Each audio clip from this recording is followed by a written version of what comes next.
Umwami wacu Yesu Kristo ashimwe cyane kandi ahimbazwe. None ndabasuhuje mwebwe mwese muri hirya no hino ku isi, bari ku mugabane wa Afurika, bari muri Amerika, bari ku mugabane w'Uburayi, Aziya, Australia ndetse n'ahandi hagiye hatandukanye. Amahoro y'umwami wacu Yesu Kristo abe muri mwebwe. Nk'uko bisanzwe, uyu munsi ni isaha yacu y'ubuhanuzi. Muri kumwe na Habakwizera Jean Bosco cyangwa Evi Bosco. Imana nibagire neza, komeza mudushyigikire, mukande subscribe, mukande like, comment, kandi by'umwihariko turashimira abantu bose bafata umwanya wabo bakumva ibyigisho byacu, bafata umwanya wabo bagasangiza abandi ijambo ry'Imana. Basabira umugisha w'Imana, umugisha w'Imana ukomeze kubaza no kubaguma mu izina rya Yesu. Turashimira abantu mudufasha, mufasha bugiye butandukanye tubona. Mwese Imana ibahe umugisha kandi Imana ibashyigikire, kandi Imana irushaho kubagira neza, irushaho kubaha umugisha wayo. Ese Imana ibigaragariza muri byose. Rero uyu munsi ni umunsi wa mbere w'icyumweru, turifuza ko tuganira kuri rino jambo ry'Imana, ibyo wadukomezanye, kandi Imana ikugirire neza wadukurikiranye. Imana igushyigikire mu izina rya Yesu. Amen. Nagira ngo mbwire ngo nta na rimwe uzigera ugera ku kintu cyangwa ku ntego yawe runaka nta yindi mbaraga ibigufashijemo. Muri iyi si uhura n'ibintu byinshi bigiye bitandukanye, kandi abantu bafite plani zigiye zitandukanye z'ahantu bifuza kugera.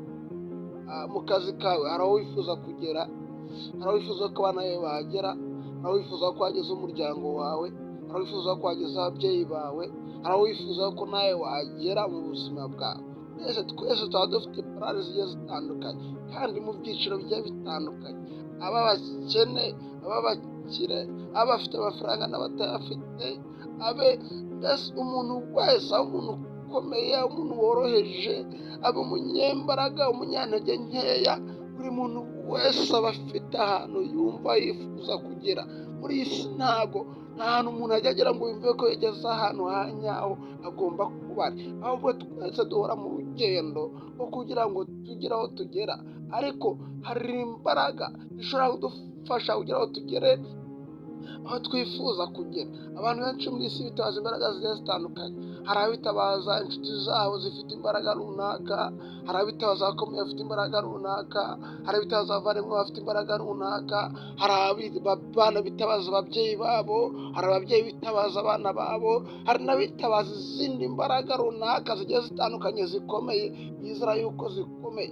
Ariko reka nkubwire, hari ikintu kimwe nshaka kubwira: imbaraga ufite, imbaraga yakwitabaza, umuntu wagufasha, imbaraga yakora hirya no hino.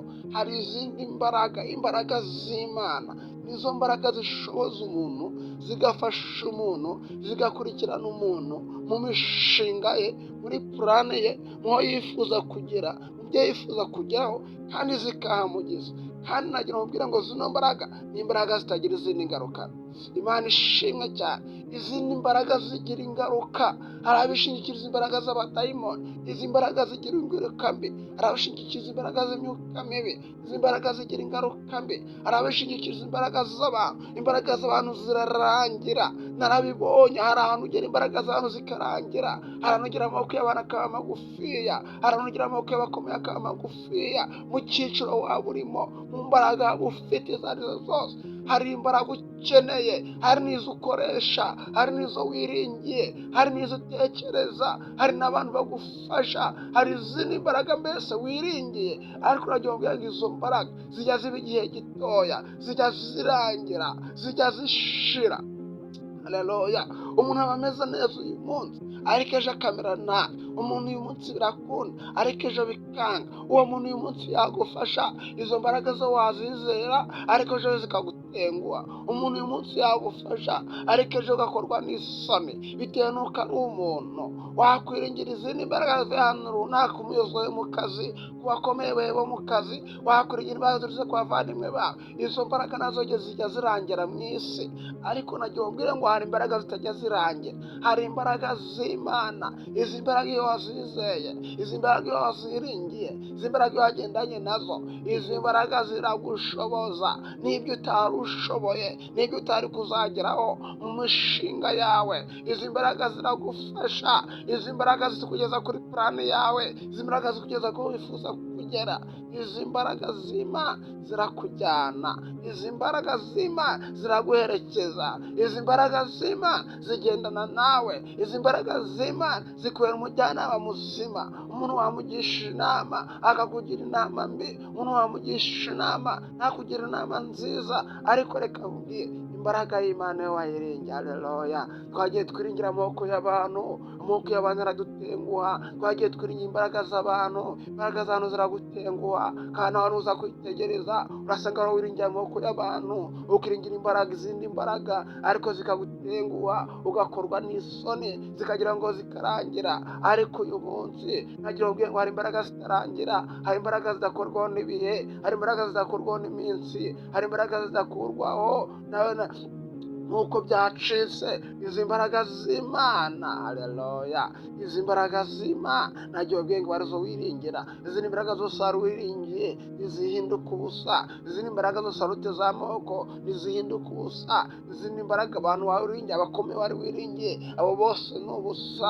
Ahubwo iringira imbaraga y'Imana. Nje kuvugana nawe kuri uyu munsi, wowe ufite umushinga wari gutegura, wowe ufite aho wifuza kugira mu buryo bw'umubiri no mu buryo bw'umwuka, wowe ufite bizinesi uri gutegura, wowe ufite haleluya, wowe uri gutekereza ibintu runaka, nagira ubwenge ibyo uri gutekereza bishyire mu maboko y'abantu, bishyire mu maboko y'Imana, wibishyira mu maboko y'abantu, wibishyira mu maboko y'abakomeye, wibishyira hariya, oya, wibishyire ziriya mbaraga zindi, ahubwo bishyire mu maboko y'Imana. Ongera wizere Imana kuri uyu munsi. Imana ntabwo iterana abantu bayo, Imana ntabwo itenguha abantu bayo, ni Imana de beneya, ni Imana igendana n'abantu bayo, kandi Imana ikomeza abantu bayo.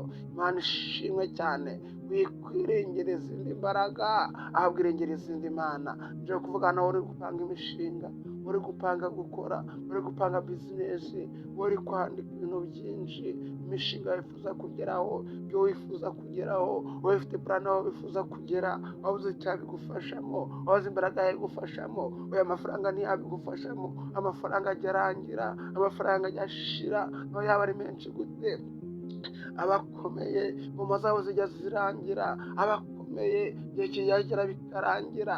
Reka nkubwire, isi igisirano no kwifuza kwayo, ariko iyo umuntu yiringiye Imana, yiringiye zino mbaraga z'Imana, iyo yahaye zino mbaraga z'Imana imishinga ye, yeretse Imana ashaka kugera, yeretse Imana purani ye, ni Imana igishyigikira abantu, ni Imana igishyigikira ubwoko bwayo. Nagira ubwire wowe uyu munsi wari gupanga ugomba gukora runaka, akazi ugomba gukora, imirimo ugomba gukora, uyu munsi yishyira Imana, uyu munsi yishyira imbere y'Imana, uyu munsi yereka Imana, kuko imbaraga z'Imana ntabwo zijya zirangira. Imbaraga z'abantu zirarangira, ariko imbaraga z'Imana ntabwo zirangira. Imana ishimwe takinema, Imana ishimwe cyane, Imana ihabwa icyubahiro. Uyu munsi nkuzaniye ijambo rivuga ngo imbaraga z'abantu zirarangira, izindi mbaraga runaka zirarangira, ubundi bushobozi runaka burarangira, amafaranga ararangira, imodoka zirarangira, ubucuruzi burarangira, ayiwe abakomeye bararangira bashiraho rwose. Ariko haleluya, muri ibyo aravuga ibyo byose Yohana n'umuramushiraho. Ariko iyo wiringiye Kristo Yesu, iyo wiringiye imbaraga y'Imana, iyo wihaye imbaraga y'Imana, ayiwe twiringiye abakomeye. Hari abiringiye abakomeye, hari abiringiye amafarashi, hari abiringiye amagare yabo, ariko bakorwa n'isoni. Ariko iyo wiringiye Imana ntabwo ukorwa n'isoni. Iyo wiringiye Imana ubona imbaraga z'Imana, iyo wiringiye Imana ubona gukora kw'Imana, iyo wiringiye Imana ubona kugerageza kw'Imana, iyo wiringiye Imana ubona impinduka nzima mu muryango wawe, mu bana bawe, muri bizinesi yawe, ntaho wifuza kugera. Uyu munsi unamuhanuzi umanukiye umuntu wese ufite aho wifuza kugera, ufite plan runaka. Uyu munsi injira mu bihe byo kwegera Imana, ndetse winjira no mu bihe byo gufata iyo plan yawe uyishyira imbere y'Imana, uyereka Imana. Imana nayo ije kugufasha, kandi Imana ije kugushyigikira, kandi akubwira yuko iyo plan ye niyo mishinga yawe ntabwo itazigera ifeiringa, ntabwo izigera icika imitegezo ugomba kugera. Nizera imbaraga z'Imana, nizera imbaraga z'abantu, imishinga yo nta izagera, imishinga ye izacika rwose, izacika amazi, cyangwa izagenda igera ahantu igera ariko nyuma irangire.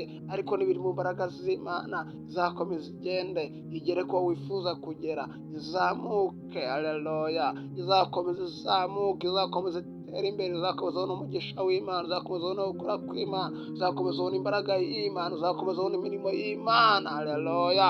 Imana ishimwe cyane, iyi Imana ntabwo yitetereza abayisunze, ni Imana ifite imbaraga, ni Imana ifite ubutwari, ibyo bitari kugenda neza, ibyo bitari gukunda, ni Imana ijya ibihindura, ni Imana ijya ibikora. Imana ishimwe cyane, izo purani zawe zose zishyira imbere y'Imana. Imana iguha umugisha mwene data. Ushaka kumuhamagara ntibirangira aho hasi, wahamagara tukavugana, nkagusengera. Ushaka kuba ufite imishinga yo gutegura, ukayishyira imbere y'Imana. Ushaka kuba ufite ibyo ari kubwira Imana ngo Mana bigenze gutya, turabishyira imbere Imana. Ntibirangira aho hasi, mpamagara cyangwa yandikiye kuri WhatsApp, ahasigaye dusenga Imana, cyangwa imishinga yawe ishyira imbere y'Imana. Tubwire Imana, tubwire ngo ni Uwiteka niwe ushoboye byose, kandi hari impamvu Imana imana rino jambo, kubera rino jambo ryari rimanukiye muri kano kanya uri kuryumva, ibintu byawe byose bishyira imbere y'Imana, ntabwo bizagenda nabi. nawe urabyibuka yuko hari igihe wabishyize mu maboko yawe ndetse n'imbaraga zawe, ndetse no mu maboko y'abakomeye, ukizera imbaraga zawe ndetse n'abakomeye, ndetse ukizera n'izindi mbaraga. Wabonye ingaruka zabyo, wabonye ko nta hantu byageze, wabonye ko bitakunze uko bikwiriye, nubwo byanakunze byagiye bizamo intambara, byagiye bizamo kutagenda neza, ariko reka uyu munsi ndakubwiye ngo noneho bishyire Imana, Imana ije kubigenza neza, kandi uzabona ukuboko kw'Imana, uzabona Imana ikora, uzabona imirimo y'Imana, uzabona bigenda neza kurusha uko byagendaga mbere, uzabona byongera kuzahuka, uzabona byongera. Impamvu byari byanze, uringiye imbaraga ze, ntabwo uringiye imbaraga z'Imana. Uyu munsi uringira imbaraga y'Imana. Urugendo rwawe rwose, bizinesi yawe, imishinga yawe yose, ishyira imbere y'Imana. Imana iri hejuru y'abandi bantu bose, Imana iri hejuru y'ibihe. Imana ntabwo ikangwa n'ibihe, Imana ntabwo ikangwa n'iminsi, Imana ntabwo ikangwa na byacitse, Imana ntabwo ikangwa dobene ya seremedra. Imana ihabwa icyubahiro, kandi Imana iguha umugisha mwene data. Nkurikira yobwiye ngo Imana ntabwo ikangwa na buri kimwe cyose, naje gushyikira muri mushinga yawe, ishyira imbere y'Imana, arimo arategura kugira neza. Amen, amen, amen, amen. Mukomeze mudukurikire Hand of God Ministry 2050, dushyigikire Imana ibaha umugisha, kandi Imana